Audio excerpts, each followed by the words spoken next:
Alors bonjour à tous, aujourd'hui on se retrouve, je prends le train pour aller au tournoi de Lyon.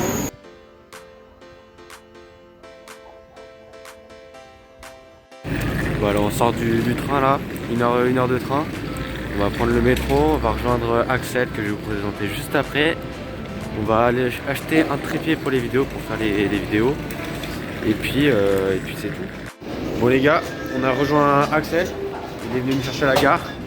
Et puis c'est parti pour aller acheter le trépied au métro B là, comme vous voyez.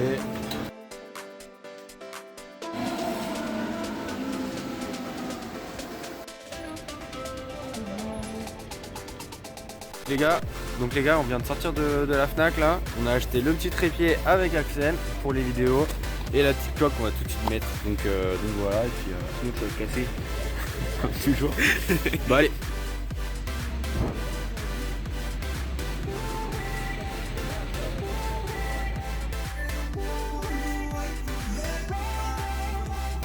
Aujourd'hui, on se retrouve pour la première partie du tournoi de Noël du Lyon Olympique Échec. Pas forcément très fort tournoi, mais plusieurs titrés et j'ai envie de faire des belles parties, des parties intéressantes, des parties d'attaque où je peux m'amuser. Donc ça sera pas forcément grand chose de jouer des grands maîtres dans ce cas-là. Je joue Philippe Caffen et je vous laisse tout de suite pour regarder la vidéo. Donc ici, je commence par E4, C6, D4, D5. Ici, je joue cavalier D2, mais cavalier C3 reviendrait au même après D prend E4, cavalier prend E4. Cavalier D2, D prend E4, cavalier prend E4. Et ici, deux grandes lignes existent, donc fou F5 et cavalier F6. Donc pour avoir une petite idée sur cavalier F6, j'aurais continué par cavalier prend, E prend F6. Et bah cavalier F3, C3, fou D3, bon, des grandes lignes assez compliquées à connaître. Évidemment, de toute façon, à ce niveau-là, il faut tout connaître. Il me joue fou F5, cavalier G3, fou G6, H4, H6. Et ici, je décide de jouer une sous-ligne. Donc la grande ligne serait cavalier F3, enfin des H5, cavalier F3, aller en E5, échanger le fou, etc. Mais je décide de jouer la ligne assez peu connue, cavalier H3. Donc c'est quoi l'idée de cavalier H3? C'est juste simplement de jouer cavalier F4, pouvoir contrôler la case en H5. Et bah simplement se développer avec fou E3, C3, fou E2 et poser des problèmes sur le pion en G7. Donc on va voir ça dans la partie, c'est exactement ce qui s'est passé. Cavalier F6, cavalier F4, je replace mon cavalier. Fou H7, C3. Alors C3 très utile parce qu'il a souvent des idées avec E5, pion prend, dame A5 échec, récupère le pion. Donc avec C3 je pars ses idées. En effet il n'y aurait plus échec sur le roi en E1. Je joue C3, il me joue cavalier BD7, donc pouvoir consolider et peut-être jouer plus tard avec des idées de E5. Je joue fou C4. Alors pourquoi ici E5 serait mauvais? Bah j'avais pensé tout simplement dame E2, mais aussi à cavalier FH5 pour poser les problèmes, bah c'est typique dans cette position, au cavalier en F6, mais surtout au pion en G7 qui empêche le fou de se développer. Donc il continue avec cavalier BD6. DB6 pour aller sur la case D5, je rapatrie le fou en B3, cavalier D5 menace le cavalier, bon il est protégé et je choisis de jouer cavalier H5. Donc pourquoi celui-ci? Pour pouvoir contrôler les cases en E6, G6 qui peut être assez important pour des sacrifices pour avoir dans la partie. Cavalier prend, fou prend et cavalier D5. Le meilleur coup ici aurait été simplement de jouer E6 avec fou E7, dame D, non pas dame C7, dame D7, grand roc, assez simplement. Mais ici il m'a joué cavalier D5 assez rapidement, qui est une erreur de sa part. Ici je joue simplement fou E7 et j'ai une pression sur le pion en G7.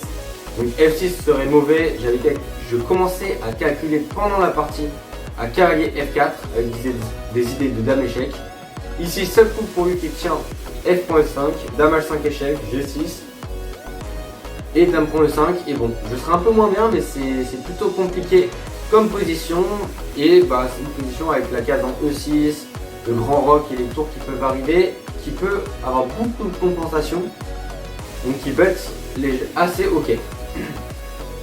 Ici dame D7 était un autre coup mais il fallait le jouer parce que fou prend G7 ça donne juste un pion. Donc ici il revient en F6, donc pas très utile mais un peu obligé de sa part.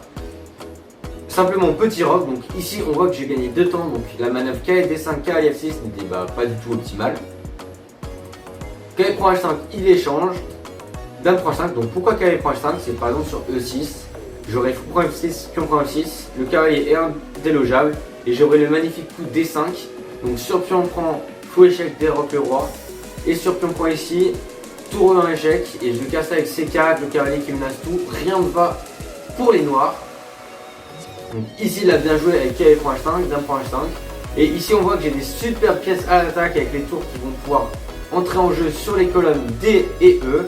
Alors que lui a des pièces plutôt très mal placées, le fou F8 ne joue pas, la tour H8 non plus, enfin, rien n'est développé, tout est sur la première rangée, le fou ici ne sert pas à grand chose, il tape dans le vide, donc on comprend rapidement que c'est pas optimal pour les noirs, et ici je suis déjà à +3, donc j'ai été assez précis dans l'ouverture, très content de ma part.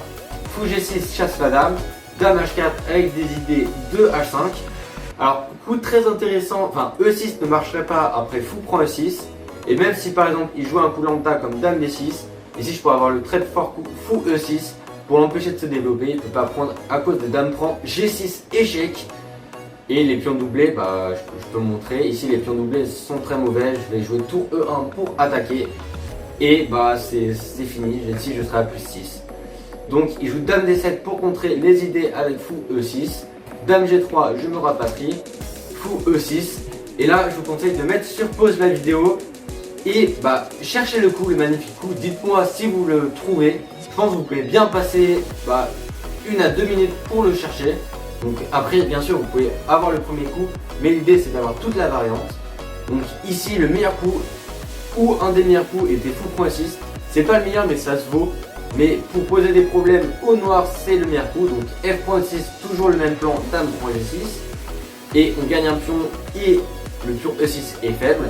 Donc dame prend E6 forcé. Pour FE1 pour mettre un vis-à-vis roi-dame et menacer l'enfilade. Bon, roi D7, il se trouve que selon l'ordi est un bon coup. Sur quoi j'aurais dû jouer fou prend G7, dame prend, tour prend, fou prend et je gagne après H5. Le fou est cloué, je gagne la tour. Grand roc était la variante que je calculais pendant la partie. Après fou prend G7, le magnifique coup fou D6 intermédiaire.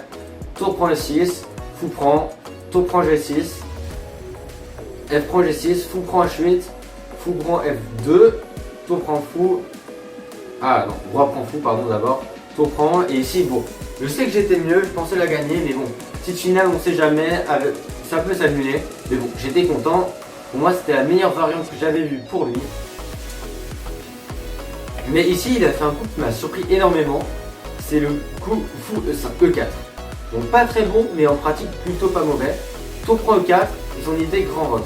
Ici, je n'ai plus l'idée fou prend G7 car il y a dame prend E4, gagne la tour. Donc, je suis contraint de jouer tour A1 pour doubler. Jouer la dernière pièce qui n'était pas active dans ma position. Donc ça, très important. Quand vous avez une position d'attaque, je l'ai déjà répété dans mes précédentes vidéos, ça sert à rien de se presser. Il faut amener toutes les pièces en jeu et donc par la suite attaquer. Mais quand on a toutes les pièces à l'attaque. Ici, il me joue dame D7 pour s'enlever du vis-à-vis. H5 pour empêcher les H6, les F6. En fait, F6 ça l'empêche parce que après les pions seraient fixés sur blanc. Je rapatrierai juste le fou F4, j'aurai la colonne ouverte, le fou ne peut pas bouger. Je vais jouer dame G6 et je serai juste mieux. Il me joue tour G8. Bon, ma première idée aurait été fou S6, mais il y a le magnifique fou D6 intermédiaire. Sur quoi j'aurais été obligé de jouer fou D5 pour pas perdre le fou en F6 parce que le coup fou D6 permet de protéger la tour et ensuite de prendre le fou en F6 fou E5. Donc j'ai joué roi H2 avec comme des dames H3 pour échanger les dames. Et là c'est le début de la catastrophada les amis. C'est pas... Je joue n'importe quoi ici. Vous allez voir. Je spoil pas. Je joue G5. Je prends en passant. Tour prend et dame H6. Et là je me dis bon, on va échanger les dames. Il a les pions faibles. J'ai le pion de plus, le magnifique fou en E5. ça va gagner facilement. Il garde les dames, je joue dame F5, j'améliore ma position. Donc ça encore une fois, quand vous avez une bonne position, toujours améliorer sa position sans forcément prendre des risques, tant qu'on peut l'améliorer, Tour F8, donc ici par exemple si j'aurais joué A3, un coup débile, il y aurait le coup F6 et ici je serais moins bien parce que sur coup G3, tour prend, dame prend, échec, la dame est menacée, je dois faire ce prend. Dame prend échec, roi prend, ici j'aurais juste perdu une tour, donc ça n'irait pas. Donc je dois protéger la tour pour que par la suite F6 ne marche pas, et F6 aurait juste prend ou coup G3 et je serais juste mieux, donc tour prend, on gagne un point, c'est encore mieux.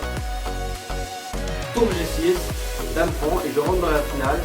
J'avance mon roi, principe aussi très important en finale les amis. Donc roi H3, je monte le roi.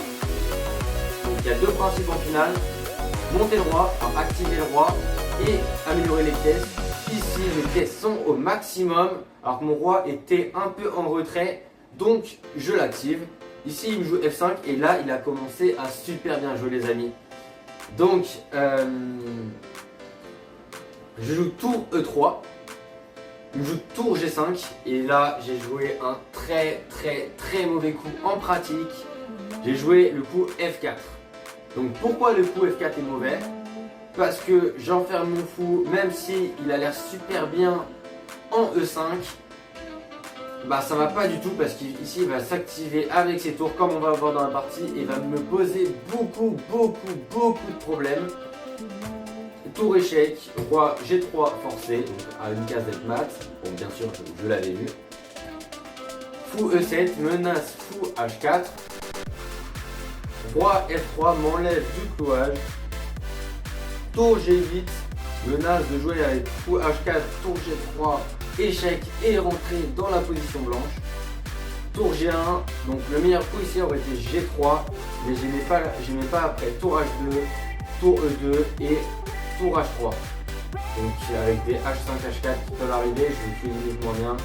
Ici l'ordi conseille le magnifique coup fou B8, donc très beau coup, double point d'exclamation. Mais bon, je l'avais juste pas vu, enfin je l'avais envisagé pendant la partie, mais je m'étais dit qu'après fou prend un 7, tour H3, bah en fait j'ai juste oublié roi G2, j'avais pensé au roi F2 et perpète, mais bon, j'avais juste halluciné, ça arrive, comme quoi, même à 2300, 2400 Elo. Tour G1, tour H2, roi F2, je veux jouer, je veux demander du clouage et en fait ici la menace cachée des noirs serait fou H4, suivi de tour échec, donc ici par exemple fou A4, fou H4, et ici, ok j'ai fou G3, vous n'avez pas vu pendant la partie parce que c'est tout des faiblesses, et si je joue rien ici, tour échec, si je vais en E2, tour point échec, il me prend le pion, et si je vais en F2, ici c'est encore pire, il faut quand même le pion, double échec, et ici ça serait mat en 5. Donc roi F1, tour F2, voilà, tour prend B2 échec, roi F1, tour B1 échec, tour E1 et magnifique tour F2 échec, très esthétique, tout le monde pour ça. Donc tour H2, voilà, fou H4, roi F1 et fou G3, et là je commence à voir les menaces en G4, en H4 pour menacer le pion F4, et là je me dis, Phileas, c'est pas bien ce que tu as fait, ça va pas du tout. Là vous pouvez voir d'après la jauge c'est égal, et je peux même mettre en difficulté avec un pion de plus, le roi peut monter, toutes les finales. Imaginons on enlève toutes les tours, ça serait nul. Le roi contrôlera toutes les cases et le fou fera un blocus. Donc vous pouvez mettre sur un échiquier si vous n'en êtes pas sûr, ou même analyser de votre côté. Donc je décide d'envoyer C4 pour jouer des 5 et m'activer. Donc ça a été très utile pendant la partie. Tour G4 menace le pion, tour F3, tour H4 et là je joue D5. Donc super ressource que j'ai vu, il y a 3 coups. Parce que ici sur le fou prend F4, sur le juge G3, fou prend, pion prend, roi prend, pion prend, et ici je serai juste totalement gagnant, je prends ce pion, et finale totalement gagnant du côté blanc, ça ira. Donc il décide de retourner en H2, je vais essayer d'aller en A4, il attend, A5, A4, je fixe le pion pour avoir des idées avec tour D3 que je n'avais pas avant parce qu'il y aurait le tour D6.